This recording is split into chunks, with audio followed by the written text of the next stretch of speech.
Welcome into the Duval Dive. Of course, I'm Kyle Nash, a student of the game of Fans First Sports Network. I'm Travis Holmes with BigCatCountry.com. And listen, I had no choice. I know Travis and I were talking about bringing in the new intro because, we're past camp. And with all the talk of running over MF's face, I just had to put in Bretton Strange to open it up. And I'll say this, with remarks to that game that happened this weekend, and I know since then also too, we'll get into plenty about Travis talking to Bucky Brooks on Wednesday as well here on the Dive. But hold on, with that intro coming, we have breaking.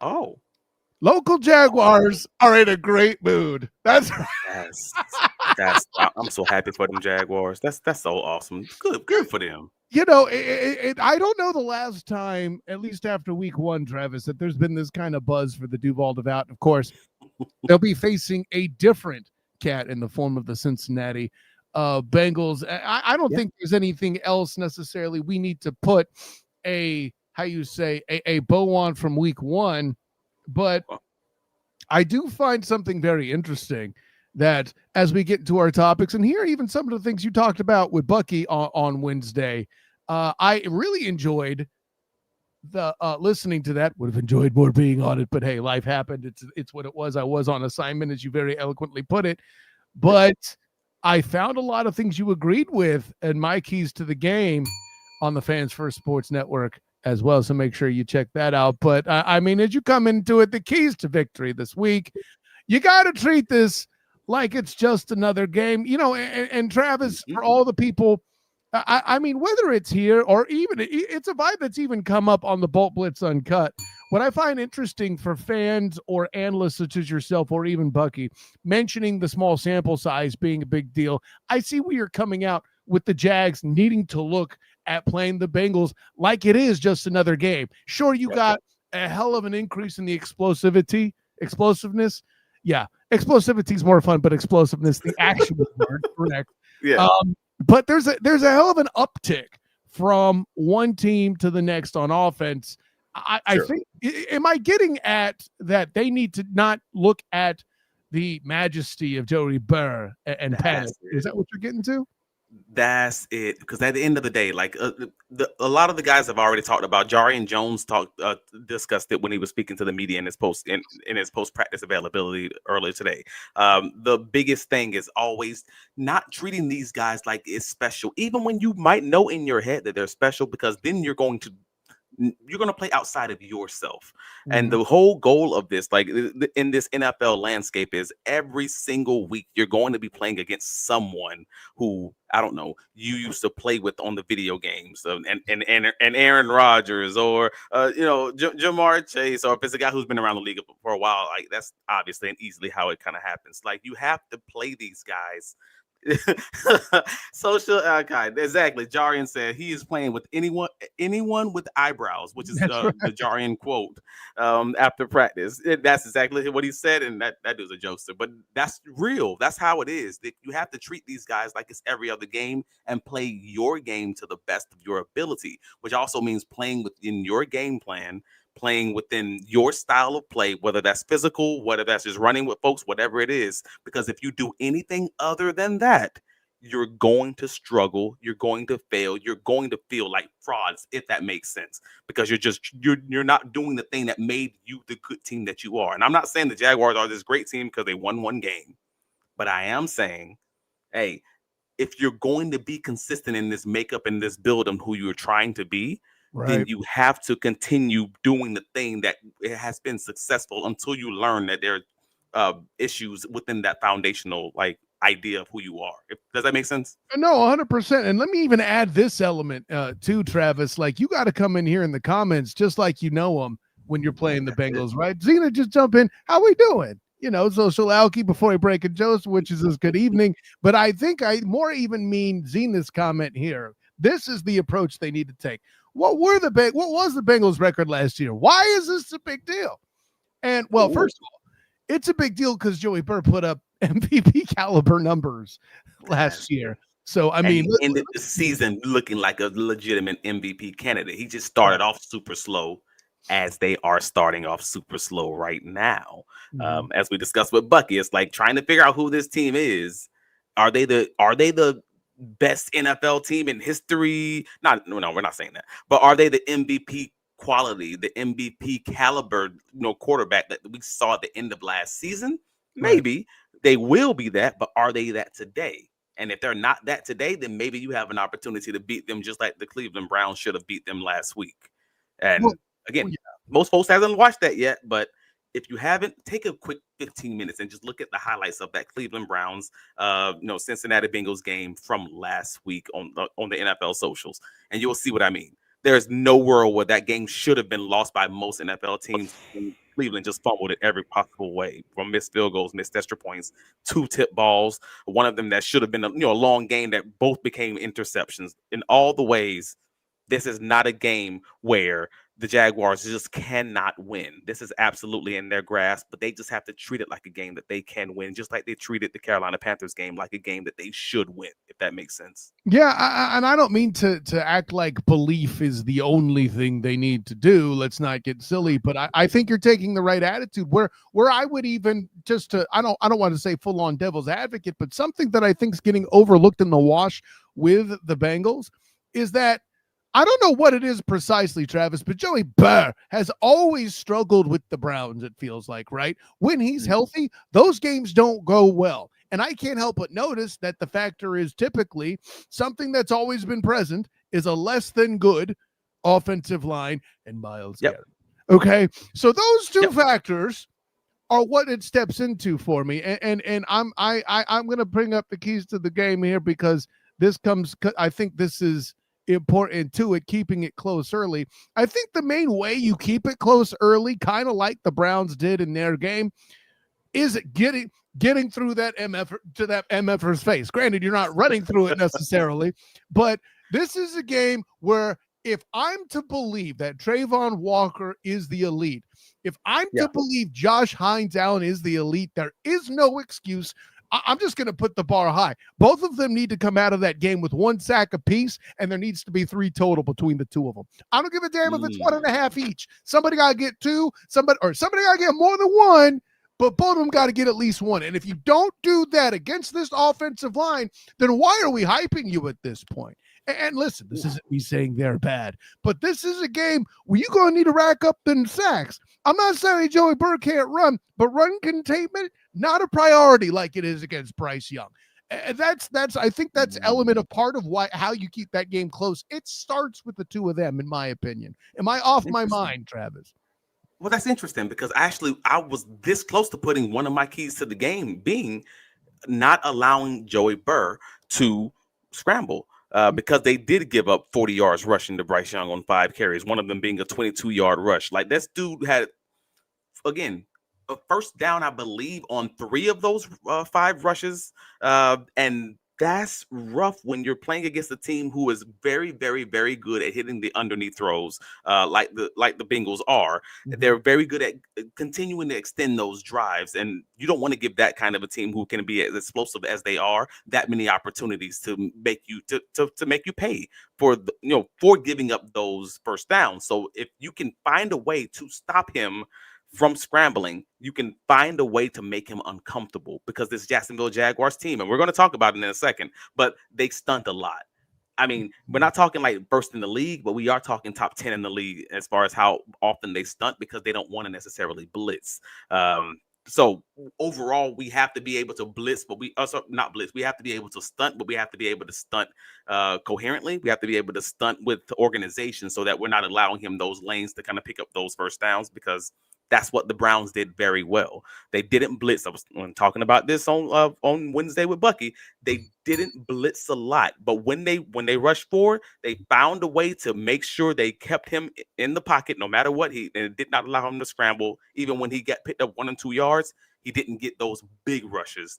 He only, basically they tackled him right in front of the line of scrimmage. So they probably had like 2 or 3 rushes where they tackled him right over the line of scrimmage. They probably would have had like something like 4 sacks on the day, the Browns at least. So, yeah.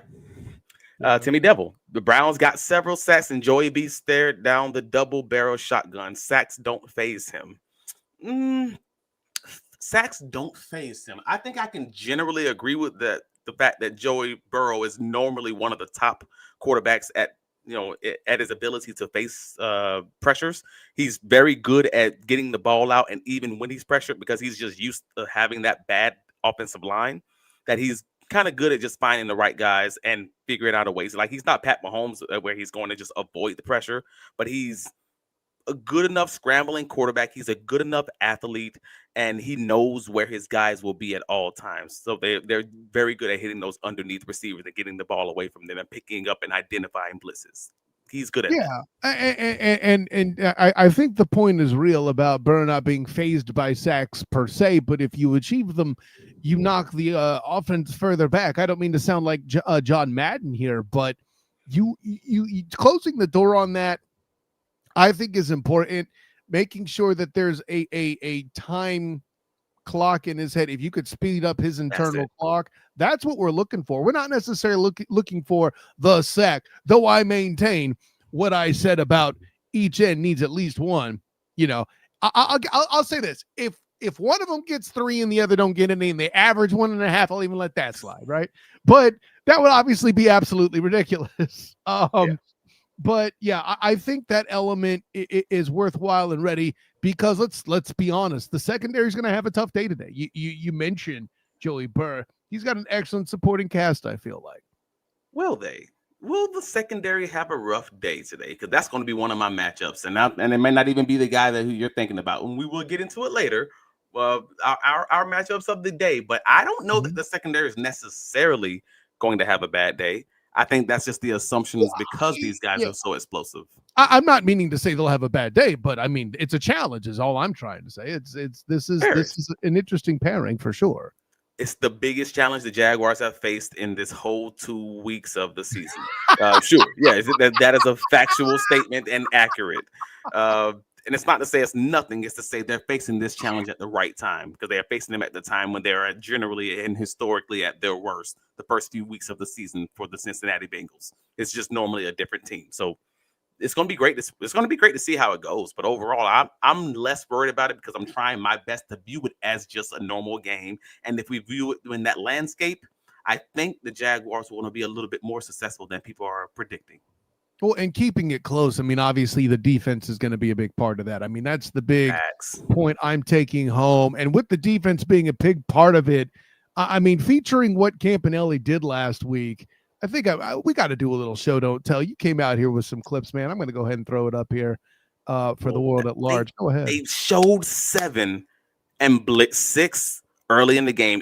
While it was a catch, the point was still there for the opposing offense. They then show 7 and bring 5, and Jordan Lewis comes in clean because Bryce Young does not see him coming off the edge. They later show 7 and only blitz 4, but with the great stunt they have going on, they end up getting to Bryce Young again for the incomplete pass, and then later again they only go 4, but then they do a great stunt, and that's when Dewan Smoot gets his sack. Like, these guys are doing so well with disguising their phantom pressures, disguising their blitzes, and so much so that you don't even know where they're coming from, and that is a positive thing because it looks very Vic Fangio-ish. And I know, yeah.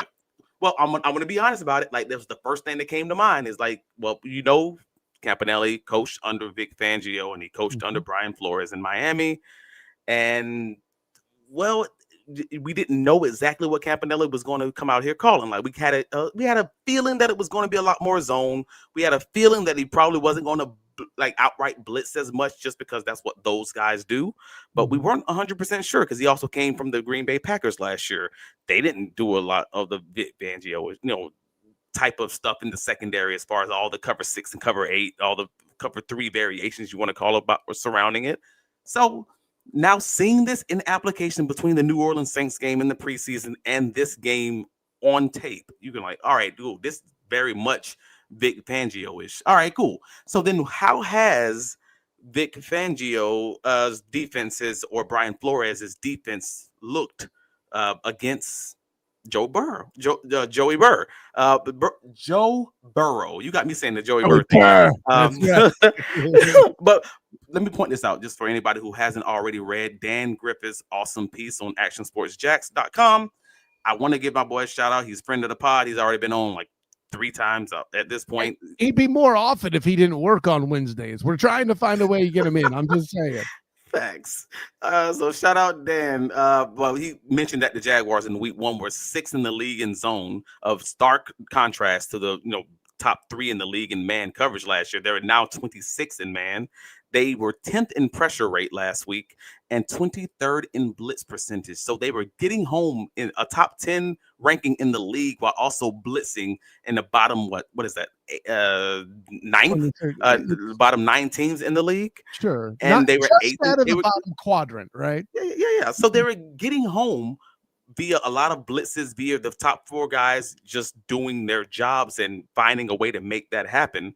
And I'm sitting there like, yeah, again, that is absolutely Vic Fangio-ish, where you're just showing, like on that tape we were just showing you, they're showing 7 guys, making you think everybody's coming, and you don't know which 4 are the ones that's coming.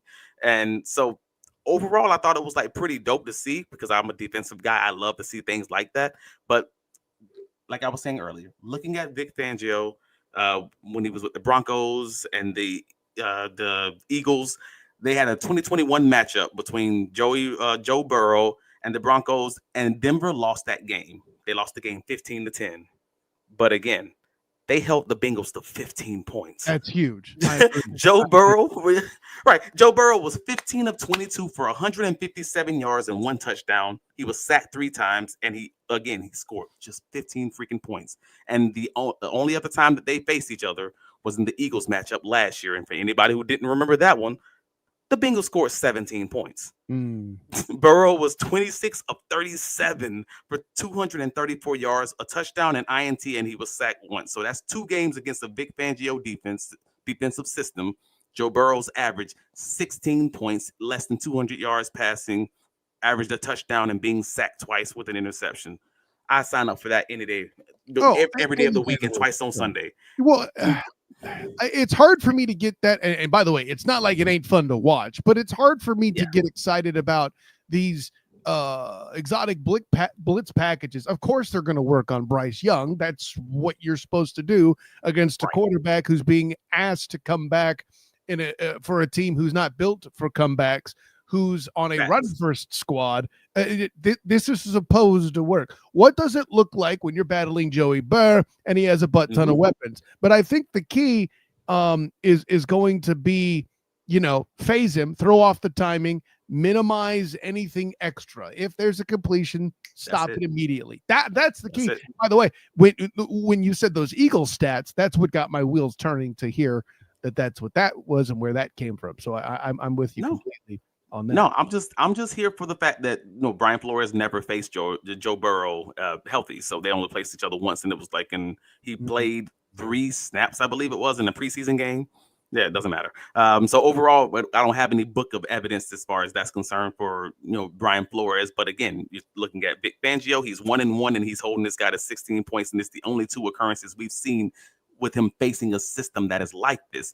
So I'm just curious. I know the Jaguars don't have the defense that they wanted, the prime guys in every position that they want this team to be in this build. But I think if you've seen that Burrow is generally not very successful against this defense, all right, that makes me feel a little bit good walking into the scenario, because we all focused on the Jaguars offense. It's going to be a shootout offense. All of this chaos that all the fans have kind of just adapted to. Yeah. And I'm sitting there like, what if this is a 21-20 game? Or like, what if this is if you look at some of these predictions, that we're going to show later, that's what we're seeing. I'm the only guy who still thinks that betting the over is the only real sure thing, but we'll get to that in a bit. We'll leave that to that. Let's go next on the list. Camp continue adjusting, right? And I think that was really my point that we were just talking about. I needed Campanelli to continue adjusting, just like he did with showing 7 blitzing 6, showing 7 blitzing 4. Just keep adjusting, because this is the big part of this. No matter what game first part of the season, last half of the season, you see with the Bengals, you're always going to see one very consistent trait. Them boys don't miss in the first quarter. The Bengals, they are always good in the first quarter, maybe not the first series, but they're always good at just kind of giving you that first body punch and seeing how you react. And if you react negatively, they're going to destroy you. They're going to bury you early in the game. If you find a way to counter, again, like Vic Fangio did in both of those matchups in the previously, I think both times they were down in the first quarter, and he just finds a way to counter. And that's the same thing that's going to happen with Campanelli. I expect the Bengals might score early. They might score on the first drive of the game. Who knows? And it's going to be up to Camp to say, all right, cool. This is what they're doing. This is how I'm going to counter.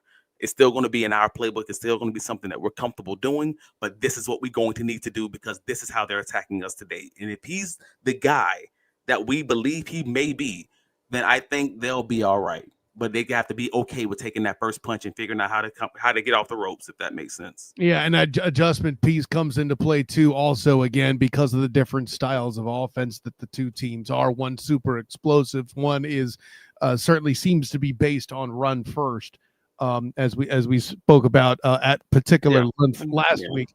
Carlos Reyes also mentioned excited to see Hunter play more outside corner this week. Don't know if they can contain Chase and Higgins. That is the question. If Hunter doesn't make a statement on the defensive end, I think that boils down to everything. From the he may play. Yeah, he's going to play more, and the coaching staff has been very consistent in every time they tell us something that seems to come into play that week. Well, I mean, again, it's from them listening to the Duval dive and us recommending it for at least the past 2 or 3 weeks. We know. I'm trying to give them credit for just being good coaches and not because they just listen to stuff that we be saying. But sure, yeah, they do plenty of good coaching. But that particular point, I feel like they listen to the Duval dive. Also, no one we never really hammered down on how often that is going to be, though. Like no one knows, and no one can pretend to know how much they expect Hunter to play on defense this week because he played 9% of the defensive snaps last week. Yes, it's going to increase.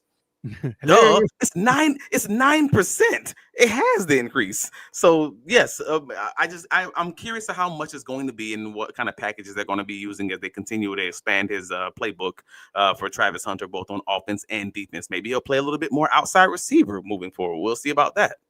I like Zenith in the comments here. Don't they have a backup guard in? I haven't checked. They do. Oh, okay. There you go. So everything I said, put some element of it for Eric Armstead, Mason Smith, and of course our guy B Ham. I mean, you getting into my matchups later, sir. They have a backup guard. They have a backup guard because they put Lewis Patrick on IR on Tuesday. So that is going to be a little bit rough. And again, we will get into the details of that when we get to our individual matchups because that is absolutely one of mine. Man, if PJ keeps going into his vices here in the comments, we're gonna need to get the show me the money wave. Man, PJ still owes me a drink after his $550 come up last week after that Jaguars victory. Hey man, shout out PJ. He's driving down from North Carolina. Chopped it up for a little bit before the game with him. For sure. And 27-17 Jags is PJ's call. Only, and I find it funny, I get to say only $120 on the line after cashing in that $550 ticket last week. Man said he cashed out. He's smart. No, I'm not dissing it, so I'll leave it at that. 24-21 Jags says the social alky with Cam with the game winner. Listen, if you're going to be a member of the Cam Little Church, I'm just going to start going like it's Episcopalian. I'm going to get my hands in my ass. Yeah, obviously. Is that how your church saying? We got to work on your church, bro. That's how they get down? No, not necessarily. It wasn't my best execution. Yeah. See, and this dude's even in a different range. Been paid to sing. I'm just trying to be a comedian over here. Dude gets to talk to national talent, got to find more ways to make me look bad. No. Hey, I'm just saying that my church sound like that, bro. We bringing in the tambourines. We got to do something. Look, I love going to churches with drum sets, man. I'm about that life. Listen, I've been into some churches in New Orleans where they did some stuff. I didn't participate because I can't sing like that, but that's cool. I enjoyed it. Anyways, just play it safe. Just play it safe with the defense, in my opinion. Don't take any chances and blanket Chase and Higgins. Yeah, I mean, I guess that's kind of the thought process is to stay over the top of these guys. I mean, that's you can call that's the Brian Flores or that's the Vic Fangio kind of thought process. Is I'm going to pressure the quarterback up front, and I'm going to keep a little umbrella over the back and make him be comfortable nickel and diming us down the field. Now, unfortunately, Joe Burrow is very comfortable taking those checkdowns and nickel and diming down the field, though. Correct. So there's a give and take on this one. If you don't want to get like the old New England Patriots versus Jaguars postseason performance when he's like 32 of 36, just because we can't stop him because we're just playing this off coverage and just giving him everything underneath. So there's got to be give and take somewhere. Yeah, and I think it's time to go to the next item on the card because I've seen it at least 3 times in the comments. Get BTJ and Travis involved. I don't know that I necessarily agree with that, unless you mean in the manner that Bucky Brooks said on the dive on Wednesday, and that's play action passing, right? Okay. This is something where they're going to get the knockout punch this time. I'm glad you guys brought in Horn's interception, which, by the way, I kind of feel like there's a Colorado element of Horn knowing what Travis Hunter's going to do there in my mind. I don't know. I could be completely wrong, but that was cone coverage. It was as soon as Brian Thomas Jr. deleted himself from the threats in front of JC Horn, it's his responsibility to have that deep fourth, I believe, in that situation. And Trevor Lawrence, both things can be true. I've had this argument with so many people, both in the Jaguar Reddit and the Jaguar Discord, because they'll say it was an incredible play, and I'm like, yes. And then I'll also say it was one and a bad decision to throw that ball, and 2, it was underthrown.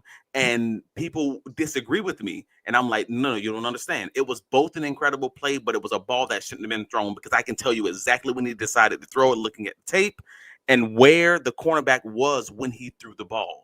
So the fact that it was an impossible throw means nothing. An impossible interception means nothing to me when you were lining that up against what is your read, what is your responsibility, and when that ball is thrown, that corner is already booking it. Like he has Trevor, and Trevor just doesn't seem to see him when he throws that ball. So yes, it should have been and could have been a beautiful play, and had it worked, I would have been like, great job. It's like when the quarterback throws the ball and the end zone is almost intercepted, but instead it's a touchdown. The coach is like, "Oh yeah, good job." But at the same time, don't make that throw again unless you. I was about to say the throw. Yeah, if you make the throw, it has to work, and if it doesn't work, you're wrong. That's kind of how I view it. Yeah, it's that Willie Mays Hayes thing. For those who haven't seen Major League, see it. But there's the part where he does the basket catch at the beginning of the movie, and the manager comes out and high fives him. Nice catch, Hayes. Don't ever do it again. Right, it's the same concept. That's it. That's all it comes down to. It ain't nothing like that. It's just trying to make people understand. I'm not looking at this in the same way as you. Like, I get the fact that it's an impossible interception and it was a great play, but also it shouldn't have been thrown. And if you're going to throw it, it has to work. Because it was the wrong decision. I mean, yeah, there was 3 things that went right defensively on the play. To hear you describe it, and I'm not the defensive guy, but I hear you telling me Trevor made a bad decision. The corner didn't met his assignment. A great play. Yeah. And then was a stellar athlete. Okay. Those 3 things happen. When you have 3 things go well in a football play, spectacular things tend to happen. I'm just going to throw that out there.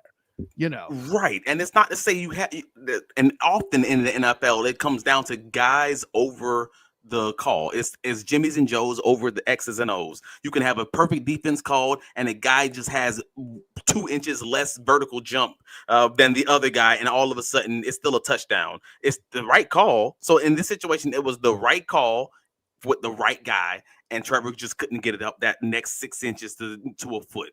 That's the conversation, man. So I'm not trying to I'm not hammering Trevor, but I'm just wanting to say this for all the people who consistently make this argument that it was incredible and it was beautiful and it should have been. No, man, it was all the things combined. It was both a great play. It was also a great defense, and it was the perfect guy to do it. That is what it is.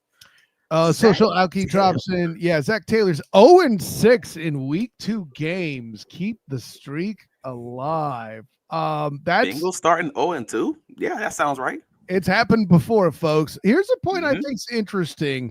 but I think we need to account for something here. Social Alki says, no shootouts. The Jags aren't built for it. I'm not saying that's incorrect. Let me be clear. If I pick teams that are built for shootouts, I don't know that the Jags are to the top of the list. However, Travis, and I think you'll agree with me on this, they're better built for it now than they have been in all of Trevor Lawrence's tenure. A. B. This is literally a defense that was so bad, it took an MVP candidate out of the playoffs. Okay. Interesting. If you're going to campaign for a shootout from the Jags, it would be A, first, because the running game failed, but B, it would be an absolute indictment of the Bengals defense, and I am not prepared to rule that out. Travis? I don't know how to feel about this because I don't know that it's even when you're looking at Vic Fangio, even when you're looking at Brian Flores, those guys have games in which the other team just has their number all the time. I won't say like all the time, but it happens often enough where your team playing against the Eagles end up scoring like 35 points. And you're just like, hey, man, sometimes they just gap those explosive plays. Like that's what it's going to take. Those missed tackles on defense, and all of a sudden the other team's offense is scoring a lot more points than you expected them to, and it forces the Jaguars to be equally explosive or equally efficient moving down the field and score points on every drive. So that's what I'm kind of thinking about. It's just like, I think this Jacksonville Jaguars team can be explosive. I think they can be, they can compete in a shootout situation. I don't think, like Social, I actually don't agree with that take in that way. I just think that they don't want to be. If they have to, that's a different conversation. But I don't think that's what they want to be at a core. Yeah, I think we're on the same page with that for sure. Timmy Devil again with 52 not being on the squad. Well, he said, so I'm consistent on 52 not being on the team next year. Dang, what's wrong with 52? I man, listen, he was talking about that last week too, I believe, and that's okay. That's okay. Let's see. Going through. Don't forget the matchup against Flores' Dolphins. I'm not sure what matchup he's referencing. Yeah, the only matchup I saw they played was the one when Burrow was like left after like 3 snaps or something like that. Like I'm not sure what he's talking about. I don't remember that immediately either. But there's some other elements here too before we close out the show. But the top key to victory here, I love the mention of the cleanup of the flags, and I mentioned this in my keys to the game on Fans First Sports Network. You know how cool it was that Brenton Strange got involved on the first drive right out of the gate, and I heard you even talk about it a little bit with Bucky. It was awesome, and I love the way he helped the team recover from making 3 penalties in their opening drive.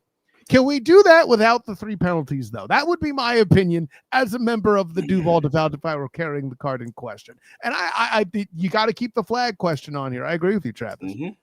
Nope. I have 2 takeaways from that from Brenton Strange's performance. Damn. And wow. I feel like this Batman, like pow, like wow. They all the acronyms, but the acronyms, all the sound. Onomatopoeia is what you're looking for. Onomatopoeias. There we go. Goodness. Good SAT word. That's what I'm talking about. Right.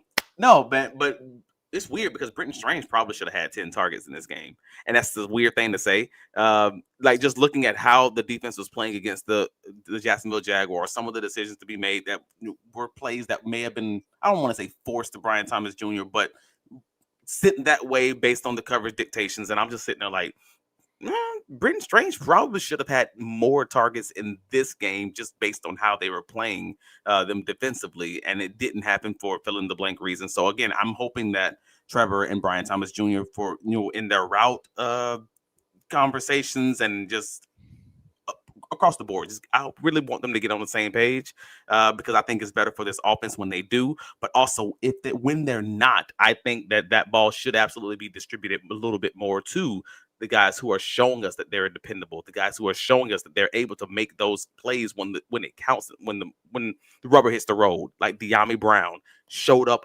consistently when it mattered on these 3rd down plays.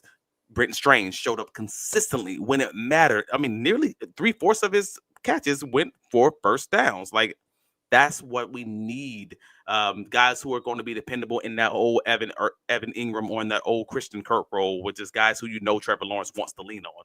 That's what I'm looking for. So in the meantime, while Brian Thomas and Trevor Lawrence kind of just figure their thing out, I want those other guys who have shown me that they're consistently going to be in the right spots and to be Trevor's like security blanket to kind of just continue to be pushed along and continue to grow with that and evolve within this offense. And maybe they'll have bigger packages moving forward as Liam starts trusting them a little bit more.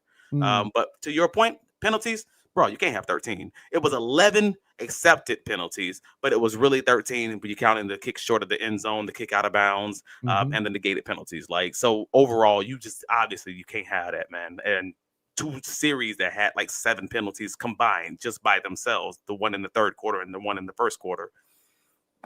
You can't come out like that. You're digging a hole for yourself. Yeah, you're digging a heck of a hole for yourself. So they got to get it figured out. We knew that all off season. We knew that in the scrimmage and preseason games, and they got to figure it out. Social Alki in the comments again. Stay in your rush lanes. Don't let Joel Cool out of the pocket. First of all, sir, Joe Montana has long been retired and was far more famous for running than Joey Burr. So let's get clear about that. Wow. I said what I said. Anyways, no, and I'm going to say this again. Unless he comes out and runs the ball like Patrick Mahomes did against the Chargers in a losing effort in Brazil last Friday, I ain't worried about that. I'm not saying reckless abandon, but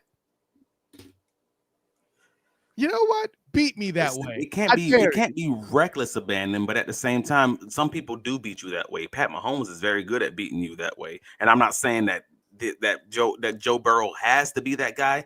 I'm just saying you don't want them to destroy you so often in running the ball from quarterback scrambles that it then forces you defensively to have to change up what you wanted to do just to stop that bleeding. So you have to be disciplined in your rush lanes and in your stunting.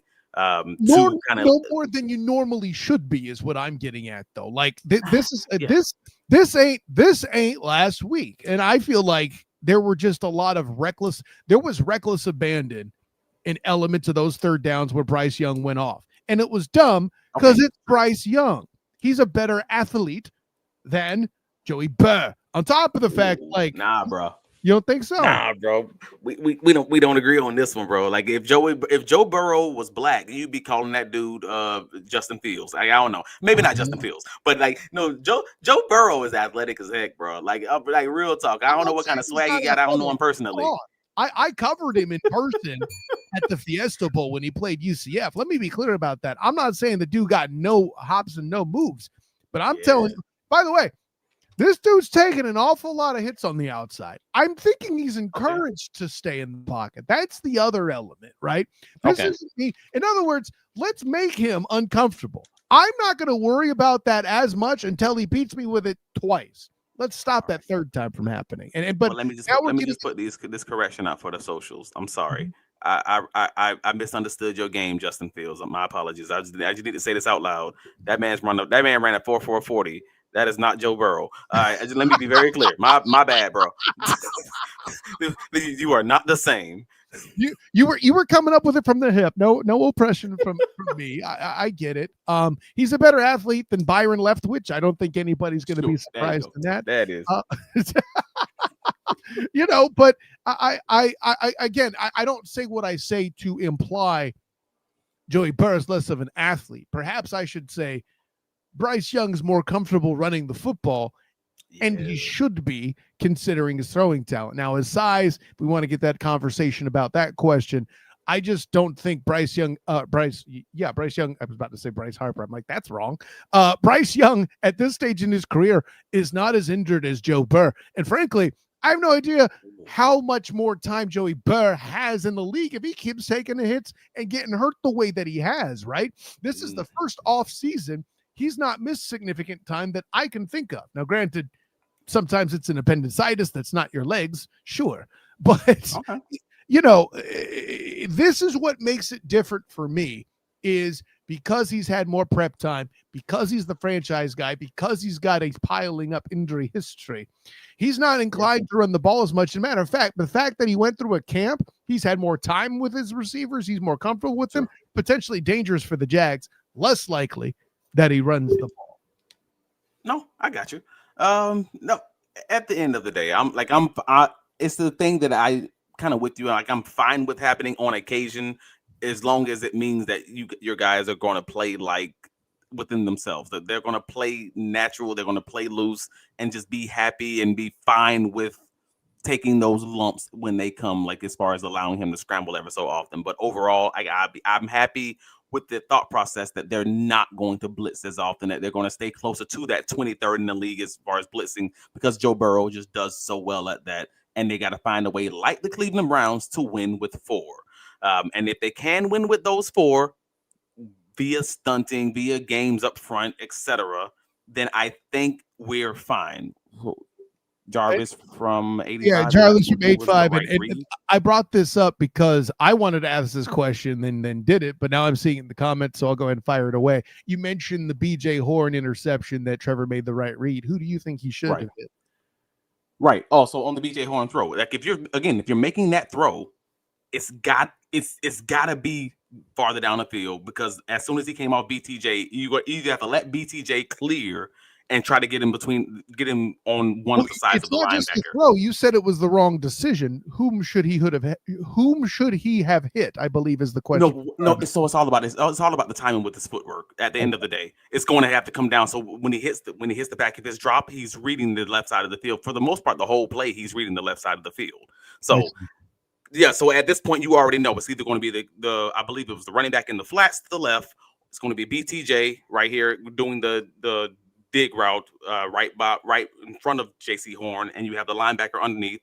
So you either have the option to hit him before the linebacker, hit him after the linebacker, hit Travis Hunter down the field, or you have the running back in the check down. Like, those are your 3 options, and you're reading the cornerback to figure out where you want to go with the ball.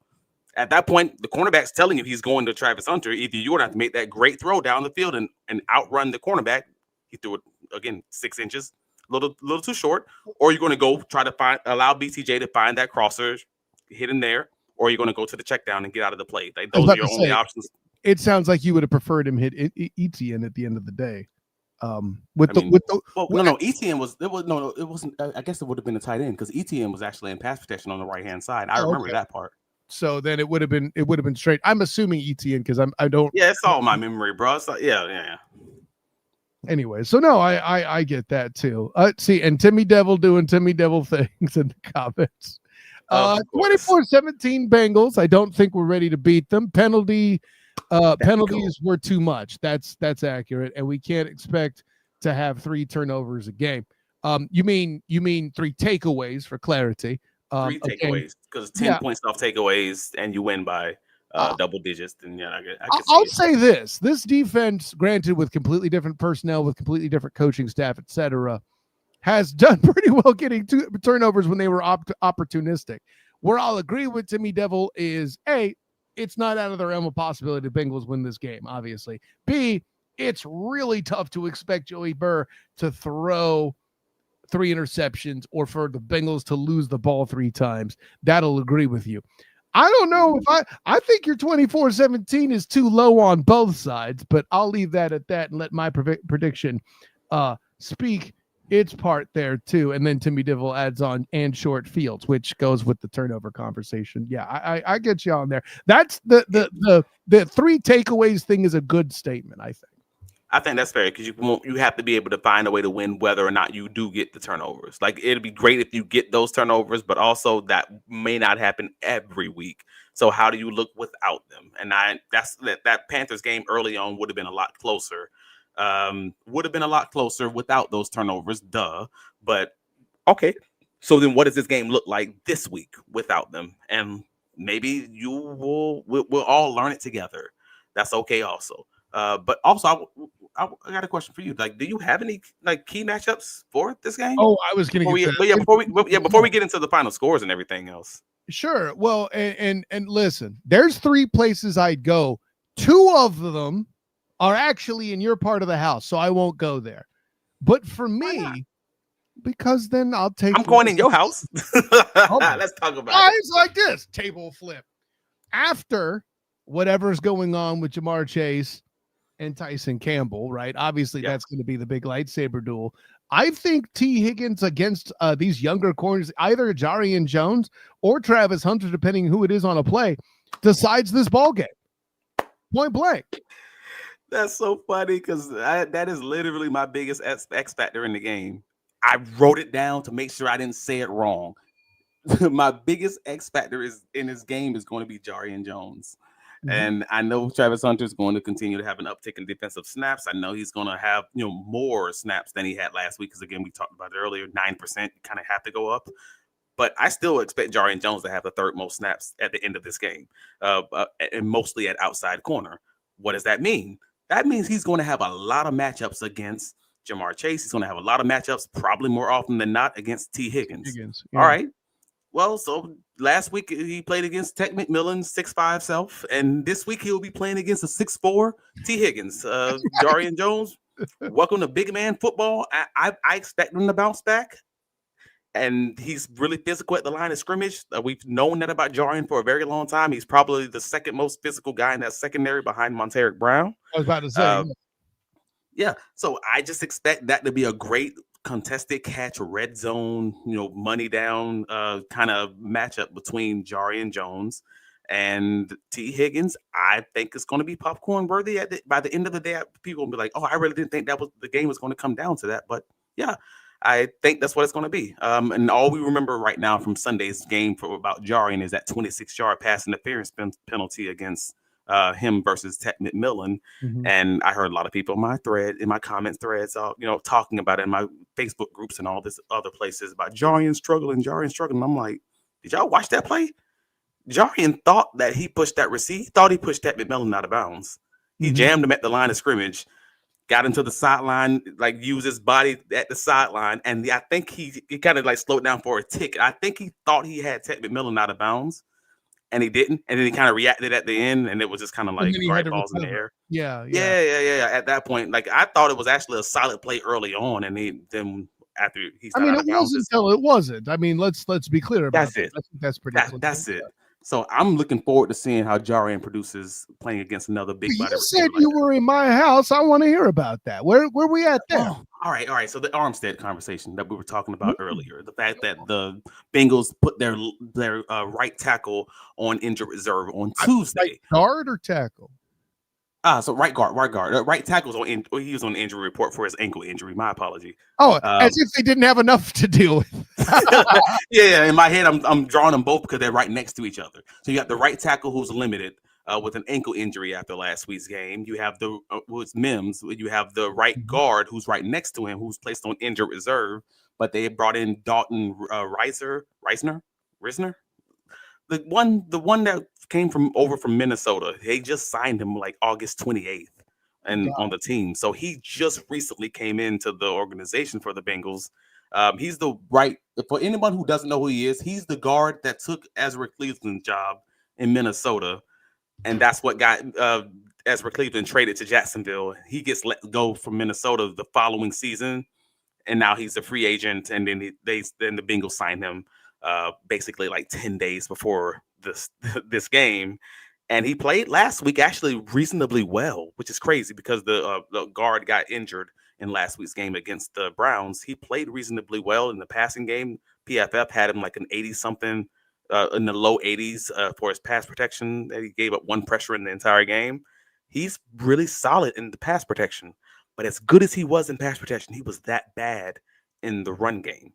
Like I'm talking bottom 3 in the league on PFF run score, like in the 30s.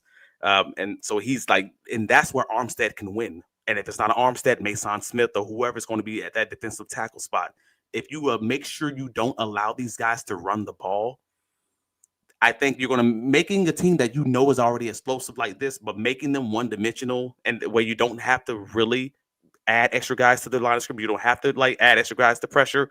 I think that works out really well for this Jaguars team. And I think that starts and maybe even stops with Eric Armstead. I mean, I agree with you that with the add guys to pressure point, but I feel like the Bengals, there's an element of that where they run the ball, or excuse me, they pass the ball sometimes because they choose not to run. And that's where it's scary for me. I don't know, taking nothing away from your point, but I just don't want the extra guys. And I don't mean to demean them by calling them the extra guys, but you know what I mean when I say this. Jamar Chase, T. Higgins, Joe Burrow. Like those are the guys. And then you have the other guys, your You're Chase saying keep them Browns. predictable. I mean, we ain't got to name names. Just let's keep the Bengals predictable. You can't have those other guys beat you. Like, Right. and I almost want them to. I almost want to challenge them to, but you also can't have career days from those other guys. If Correct. you do, yeah, that's then if you allow them to be a balanced offense and you allow them to run the ball, you're dead in the water. This is not a conversation at that point. You are in shootout territory at best, or at worst, you are getting dog walked out of the park. So that makes it a little bit clearer, if that makes sense for me. Yeah, no, I get you. There's certainly an element of that. I won't even move past that. Oh, well, while we're here, before I, because you weren't on because you were on assignment with the Bucky Pod, but I did have this, and I wanted to get your take on it. I figured this would be part of your prediction with the Bengals. Yeah, go ahead. Well, it was the fact that the Trevor Lawrence in the past, in 2023 and 2024, they were 0-12 in games where he had under a 90 passer rating, and the 3 wins in the 2022 season where the Chargers comeback win, the Jets 19-3 win against, I think it wasn't even a backup quarterback, it was like the third string quarterback who was just like running the ball all the time. It was the dude from UConn or something, Boyle or whatever. I don't know. It might have been. We had the 31-3 win against Davis Mills, and I don't even know if he was a backup quarterback, but he basically is a backup quarterback. Like those were your wins before Liam's, Is that Lovey Smith or Dave Cullen smack you're bringing there? I don't remember which. I think it's Lovey.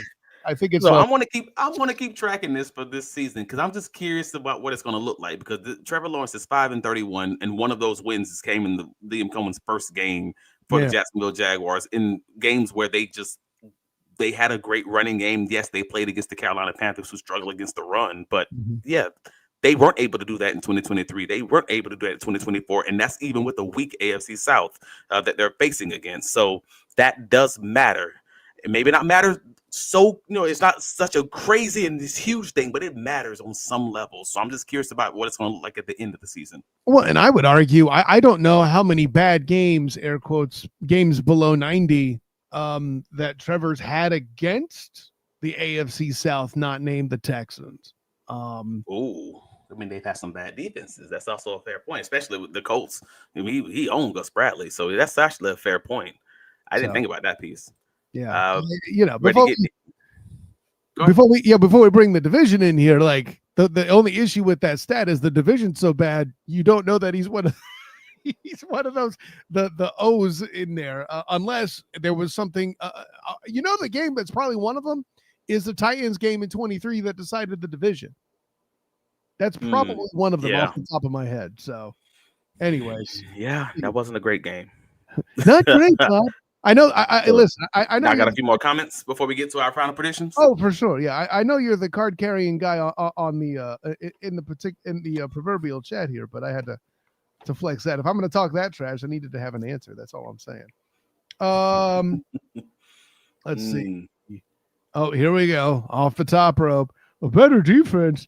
How do you know? We've only played the Panthers. For one, the coaching's better. Next. I mean, are you watching the coverages? Are you watching what they're doing as far as phantom blitzes and I can't even say what is it?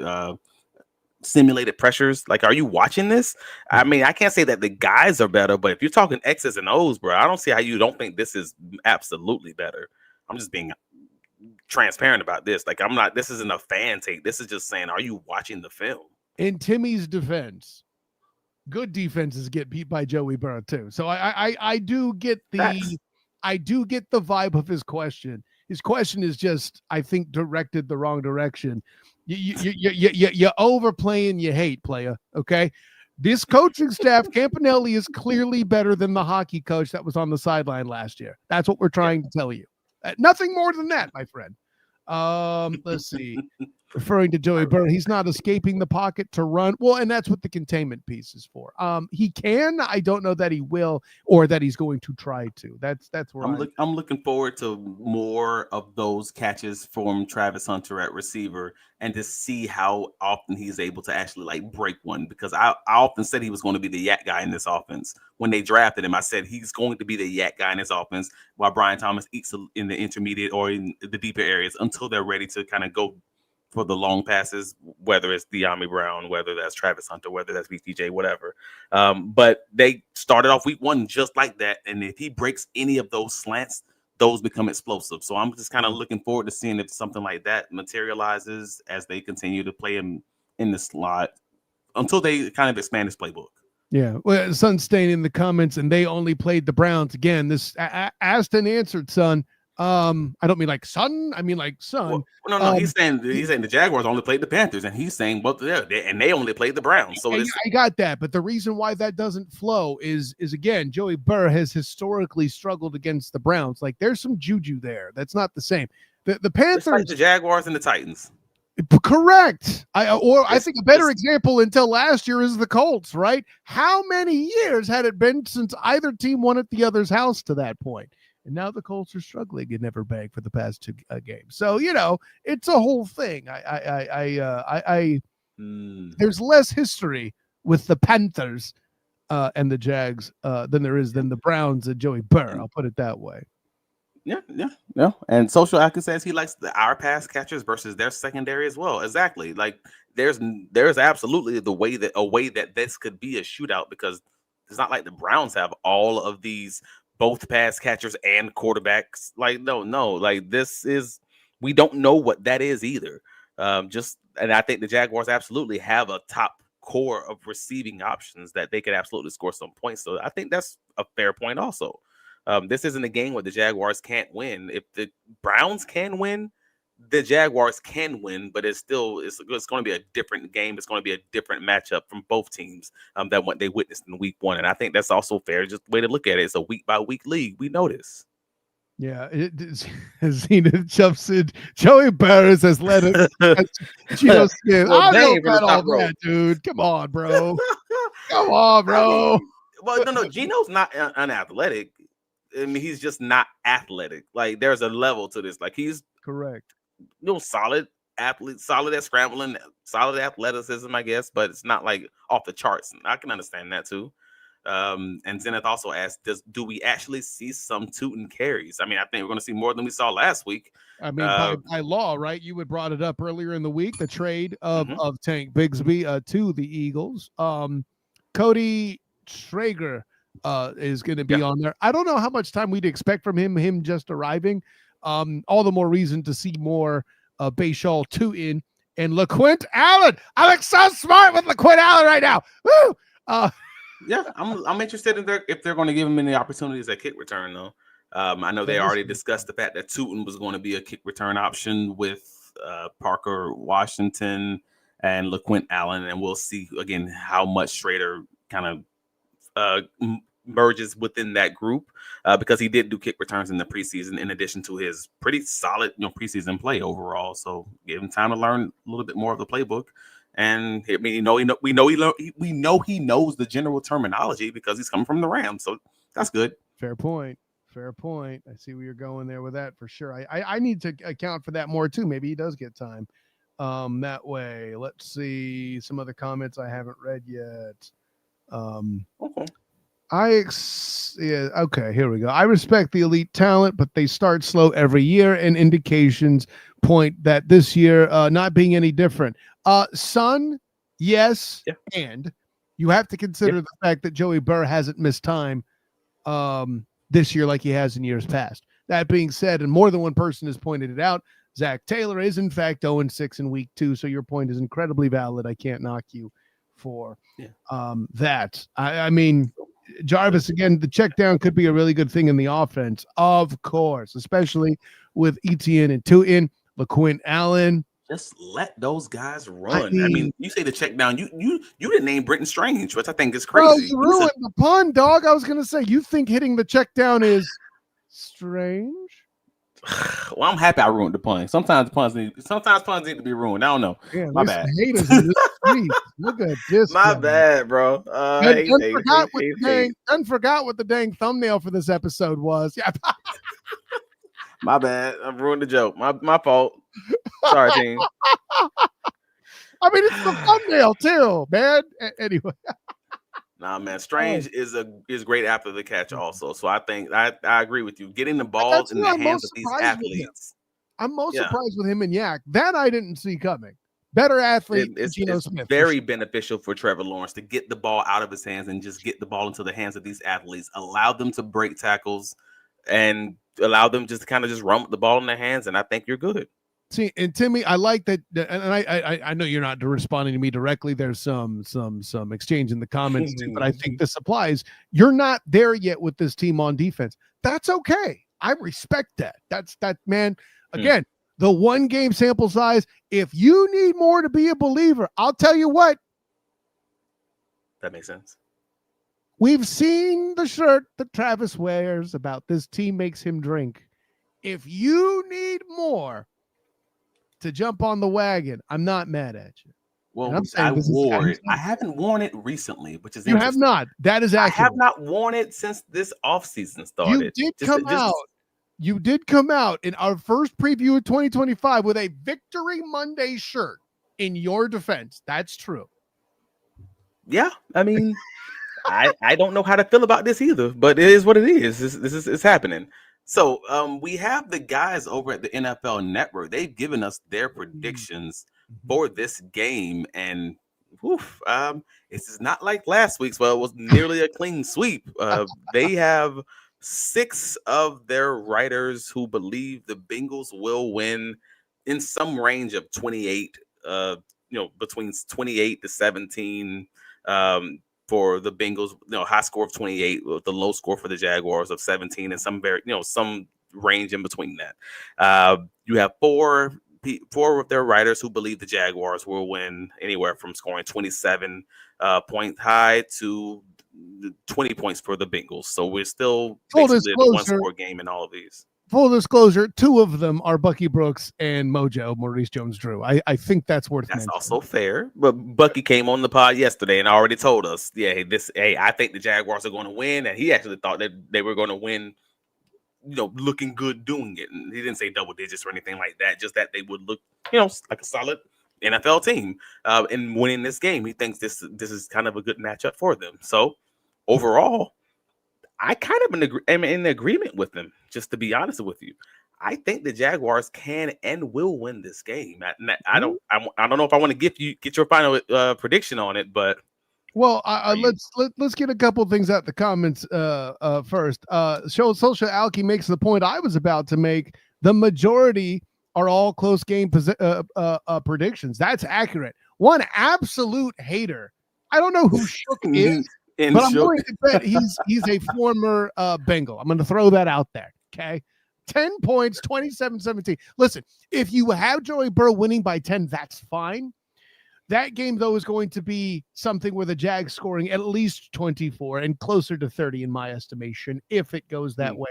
And it would be because the Bengals have scored like 40. I get it. That 10 points is nuts. If it's a low game like that, I don't know, but yeah, everyone else has it as a 1. I mean, they just beat the Browns by 1 point, and it's not to say it's impossible. It's just to say you got to show me, you got to earn that. Yeah, I'll even add here at this point too. That's the only person that has the Jags below 20 points. That's insane to me.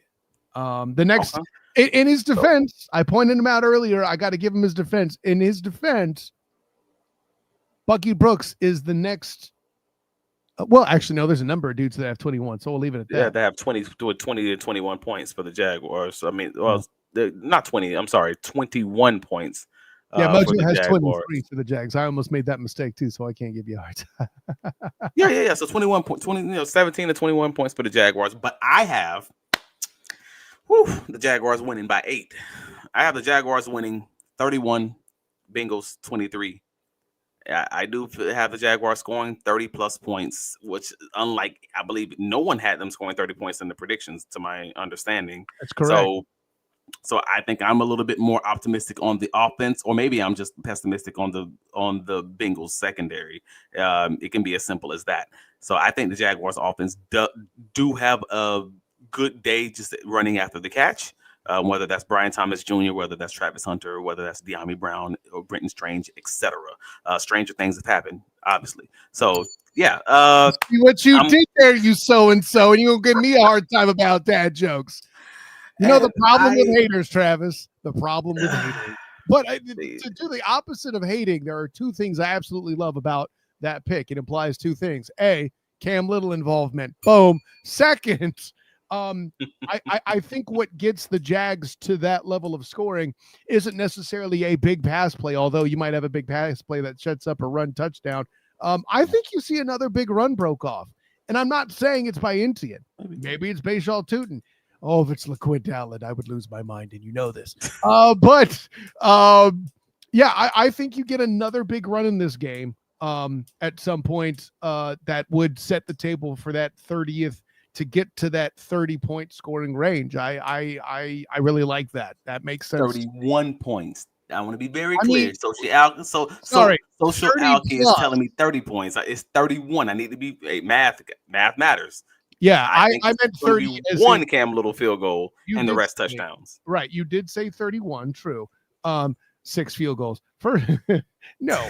I said 30 as in 30 plus is the way I should be labeling it, right? So, and it's more for the audience at home. I knew you knew the whole time. I worried about that. But my logic on defense was, hey man, if I don't think Anthony Campanelli is Vic Fangio yet, and I'm okay not trying to give someone an insane comparison on their second game calling defensive plays. Like I think that'd be a little ridiculous. What I am saying is that we know he's coach under him. We know he has that promise. We know he has that general system, or at least it seems to be, indicative of the film that we're watching anyways. So I'm saying, hey, if Vic Fangio can get this dude around 15 to 17 point range, I'm gonna give you a 7-point buffer. 23 points. Cool. Let's go there. That's my logic. Well, and to the point we're making, I also hear you saying as much as 31 points implies, well, Trevor had a big day. No, I don't think so. I think the run game, further proof that you think I think there's a big run in there based on your scoring, is that's how Joey Burrow keeps it under 23, right? The first thing my brain said was only 23 points. Nah, fam. But I'm like, wait a minute. You think the Jags are going to control the game on the ground? Okay, you sold me. It's a little different for me. What's that?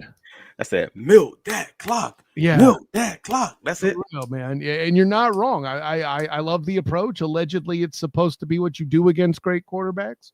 100%. Thank you for stalling. I'm still kind of trying to work out in my head how I feel about this game. And I've been saying for a while that this is going to be bet the over, damn it. 100%. I feel like my heart is saying this is a 34-31 game. What I'm trying to decide, is it a game where the Bengals had 27 and Joey Burrow finishes it off, or is it one where Cam Little does Cam Little things and takes the 30-31 or 31-31 game to 34-31? Well, I mean, the over-under is 49.5, right? So bet the over, God! But again, this is also one of those games like last week's game against the Browns. You don't know, man. They could come out this bad boy and it'd be 14-7 or some nonsense. I'll put it this way. With the Browns, I wouldn't have touched it because there's history there. With this one, I feel so confident in how bad the Bengals defense is. And I think because Joey Burrow is Joey Burrow and Jamar Chase is Jamar Chase, listen, man, the Jags are going to give up some points. And I actually think one thing I'll tell you is I think the Bengals lead at the end of quarter one. If the defense prevents that, A, that was one of your top keys in the game. B, that's a good day so far. Keep it up, right? Golly. What was your score? I'm going to say 34-31 Bengals, just because it's hard for me to pick against Joey Burrow. It ain't hard for me to pick against the Taylor. And I don't care if it's Press. I don't care if it's Zach. Like, I can't do that. You've been hurt before, and I understand that. But I'm trying to get at. You know what this is? You know who I'm actually calling out now that I'm realizing it. By the way, the key matchup I should have mentioned earlier would have been Trey Hendrickson versus whoever's filling in at that particular spot at tackle. I don't know. Trey Hendrickson is normally normally on the right side, right? Yeah. So Anton Harrison ain't feeling great, as last I heard, with his back. Anton's good. He's good now, man. He had back spasms. He's in full practice in the last 2 days. He's fine. So it's gonna be Anton versus Trey, and they don't even move Trey around. So it's gonna be Anton. It's gonna be Tom versus Trey all day. Better get your popcorn ready. There you go. Yeah, man. But you know who it really is, who I'm putting on blast unintentionally, or maybe intentionally. I did say it earlier. It's Trayvon and Josh. Trayvon Walker and Josh Hines Allen are the biggest factors in me looking silly with my pick. And okay, so I got to bring this up. Chip him. He's talking about Trey Hendrickson. That's cool and all. And I got clips of Brayton Strange walloping the dude in the backfield against the Panthers. And I get it. Chip him. That's a big deal. The reason why I don't like that as much, you should do it some. Let's not get stupid, right? My favorite thing would be for him to chip Trey Hendrickson, turn around in the middle, catch the pass because the defensive backfield's pulled back by the receivers over the top, and then Brenton Strange has an amazing play. That would be a fun series for me. But so tight end screens after chipping the edge. Cool. Exactly. I ain't mad at that. But no, I feel like if Trayvon and Josh handle their business on the edge, or hey, Eric Armstead in the middle, like you were talking about, maybe he gets to Joey Burrow. I don't know. But you have them right now as not winning, which means you think that they won't get there. They will not get the 3 sack. They will not get the 3 sack threshold that I have set before them. That is what I. So you believe they need to have 3 sacks to win the day, basically, for the Jaguars defense. If the offenses perform like I'm thinking, the one thing I believe that can knock that off kilter for Joey Burrow and the Bengals is 3 sacks. Is 3 sacks or more? Yes. Okay, that's an interesting take then. All right, so you have the Bengals winning by 3. I have the Jaguars. In a shootout, it sounds like. And I have the Jaguars winning by 8 in a little bit less of a shootout. One team just over 30, one team just over 20, but nevertheless, we're in the same general range. Still hit the over. We both are hitting over. Yeah, that's not even close. 25. Yeah, we're both assuming it's going to be the over in this game. So we'll see what happens, man. But I'm looking forward to it. It's gonna be a dope game. Hopefully, we feel the same way after the game is over.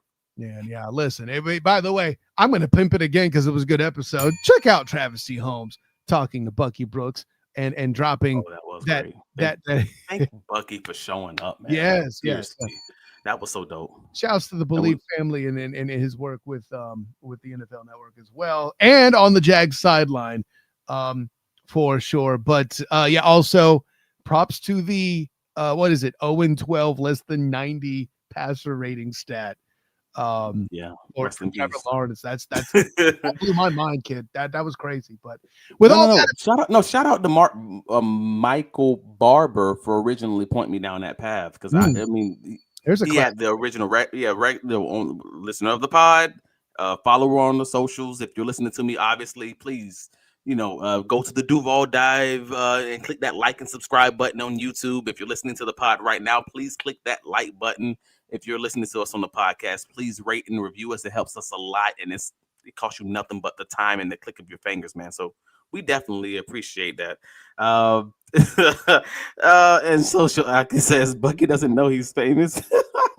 Yeah, right. No, man, that was part of the podcast. Again, if you haven't already heard it, it was a fun time. We had a little trash talking about the North Carolina Tar Heels versus my UCF Knights. They play later this year. That's the part I got to get to. I'm looking forward to that.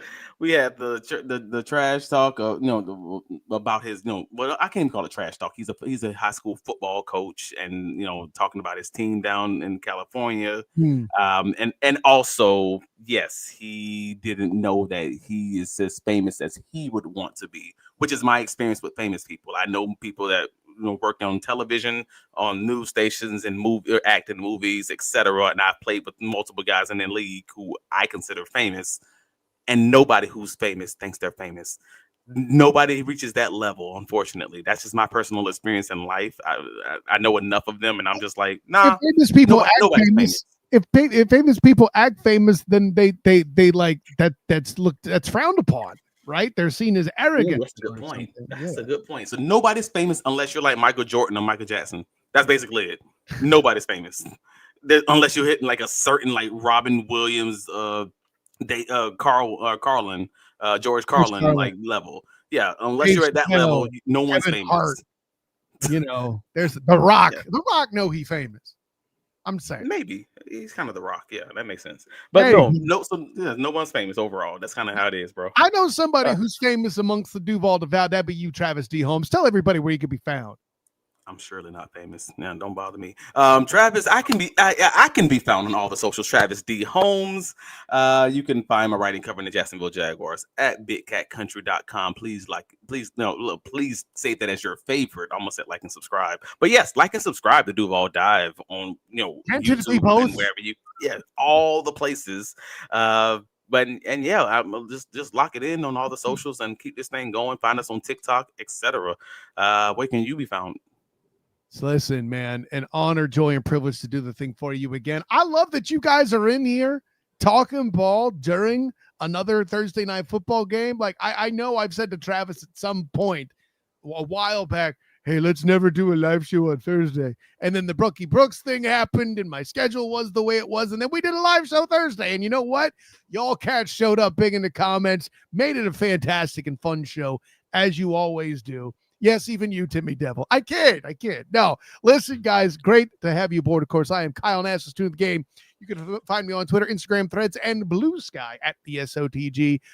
Check me out on Facebook as the student of the game. Check out my writings with the Fans First Sports Network covering your Jacksonville Jaguars and the Orlando Magic, and also the Black and Gold Banneret covering the UCF Knights, football and basketball. Basketball still a ways off. Don't worry about that.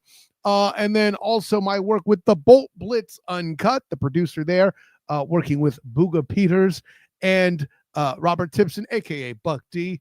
Make sure you check him out. 80 Simons as well. So all of that there as well. That rounds out my work. That'll finish our work for tonight. For short multitasking for the whole team. I'm a scout, Jarvis. That's what it is. See, y'all giving me, what was it? Connor giving me a hard time for the JJ Watt thing. Nah, fam, that was my source for Texan Smack. There you go. No. So for my personal champion, Travis D. Holmes, for all you guys, you Duval divers making it work. I'm Kyle Nash, student game. Until next time, everyone. Class dismissed.